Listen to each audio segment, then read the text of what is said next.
Hello and welcome to the second module in the chapter on addressing violence in the MSMIT, a tool that offers practical guidance for implementing comprehensive HIV and STI programs for gay, bisexual and other men who have sex with men.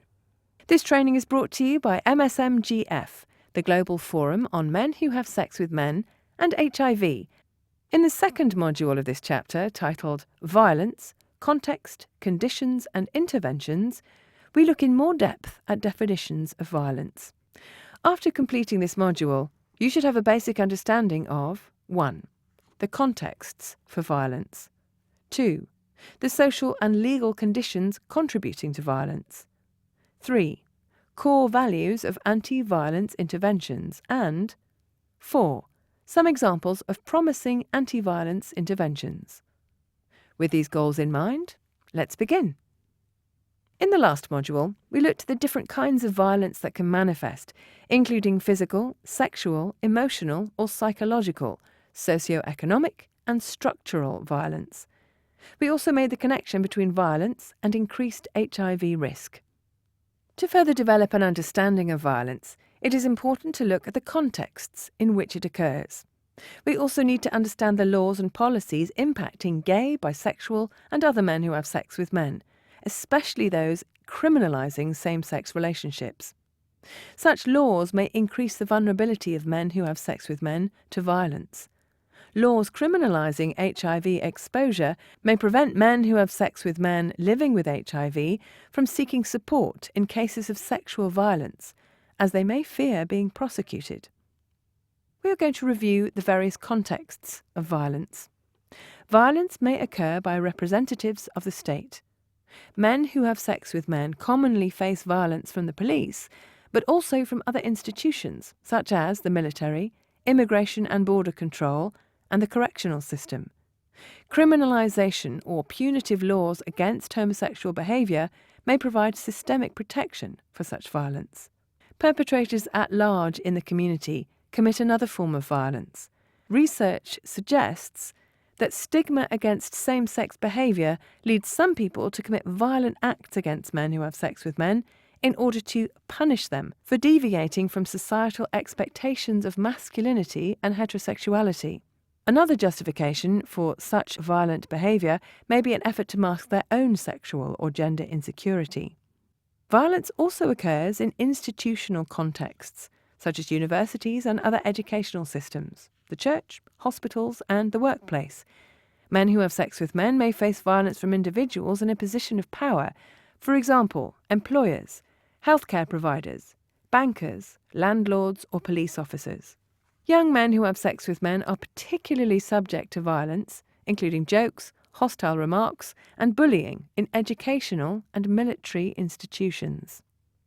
Finally, a growing body of literature documents the significant prevalence of intimate partner violence among gay, bisexual and other men who have sex with men may also be at risk for violence from family members, especially when they disclose that they have sexual or emotional relationships with other men. The last form of violence we will briefly discuss is organised non-state violence. Men who have sex with men may face violence from organised groups not associated with the government, such as extortion groups, private militias, or religious extremists. Take a moment to check your understanding. True or false? Organised non-state violence includes actions taken by the military. The correct answer is false. Actions taken by the military are considered acts of state violence. Addressing violence against men who have sex with men is a public health imperative. Programs for preventing HIV and supporting the health of men who have sex with men must address violence, stigma and discrimination. Some of the key values involved in addressing violence include the following. Addressing violence against men who have sex with men is a public health imperative. Men who have sex with men are entitled to the full protection of their human rights. Rejecting interventions based on the requirement or belief in reparative treatment or therapy for same-sex behaviour, and respecting the right of men who have sex with men to make their own choices. Now we will present promising interventions that have the potential to lessen and/or eradicate violence in communities of men who have sex with men. They are broken into the 6 general groupings presented here: building capacity and self-efficacy, working for legal and policy reforms, fostering police accountability, promoting safety and security, providing health services, and providing psychosocial, legal and other support services. For the remainder of this module and some of the next, we will present each of these interventions in detail. In order to work towards ending violence in communities of gay, bisexual and other men who have sex with men, community members must know their rights and believe they can act. In other words, it is essential to build capacity and self-efficacy in communities.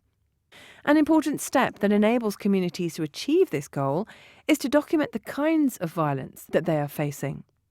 Data on violence faced by men who have sex with men can also be used to advocate with police, local authorities, media, and national and international policymakers about the extent of the problem and the need to change laws and policies that encourage or condone violence against men who have sex with men.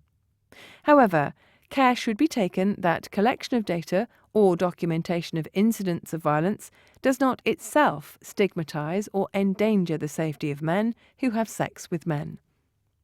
Documenting activities could include gathering data or information on the different forms of violence faced by men who have sex with men, documenting abuses and incidents of violence faced by men who have sex with men, facilitating access to justice and redress through legal services, and documenting innovative and effective efforts that have reduced violence towards men who have sex with men. Awareness raising is another way to build community capacity.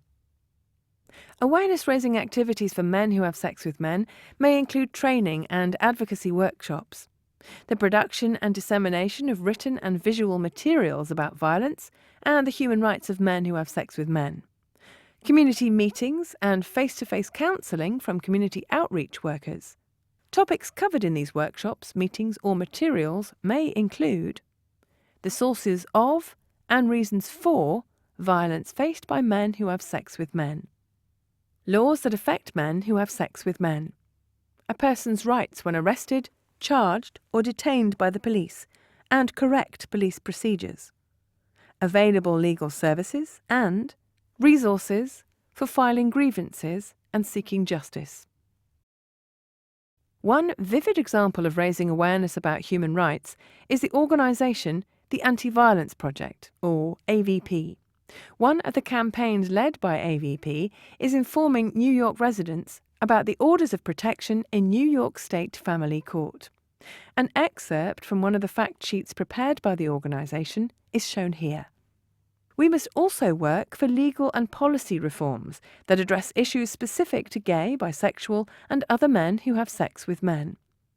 Advocacy for legal and policy reforms can contribute to preventing or reducing violence, including stigma and discrimination, against men who have sex with men by changing law enforcement practices that harass or abuse men who have sex with men and deny them their human rights, including the deployment of general public nuisance, vagrancy or public order laws against them. It is also crucial to repeal and reform laws and policies and opposing new laws that criminalise homosexuality or same-sex sexual activity, as well as laws that are used to harass, abuse or deny the rights of men who have sex with men.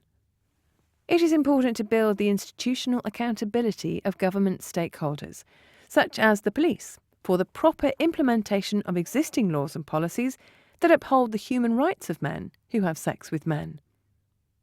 It is important to build knowledge and skills regarding the civil and criminal judicial system on HIV, sexual orientation, gender expression and identity, and the law, and on the discriminatory experiences faced by men who have sex with men in housing, education and employment contexts. We must counter stigma, discrimination and violence against men who have sex with men through social, legal and policy reform and advocacy, as well as sensitisation workshops on sexuality, sexual orientation, gender expression and identity, human rights and the law. Some example activities include disseminating print and multimedia materials about violence against MSM, working with journalists and other members of the media to promote positive narratives and language use about men who have sex with men, sexual orientation, gender expression and identity. Supporting collective action by men who have sex with men and LGBT groups to seek redress for violence faced by their community members, and in organisations that provide services to MSM, building programme managers' understanding of laws affecting the rights of MSM. There are multiple levels that need to be approached in addressing violence against MSM, including central, state, district, municipality and frontline worker and community. Sensitisation with the police to raise awareness of human rights and HIV issues related to men who have sex with men is key. Training topics covered in police sensitisation workshops may include basic HIV information, HIV programming, sexual orientation, gender expression and identity, stigma, discrimination and violence as they impact MSM, laws and law enforcement practices that affect the rights of MSM, the role of the police in HIV prevention and the mitigation of stigma, discrimination and violence, and general human rights sensitisation. Building institutional accountability with police can work to uphold the rights of men who have sex with men. Orientations on HIV and key populations can be built into the procedures of law enforcement and prisons in order to make these topics a sustained, routine part of police training and prisons reform. For example, the Penitentiary Initiative in Ukraine implements HIV prevention and psychosocial support for men who have sex with men in prisons.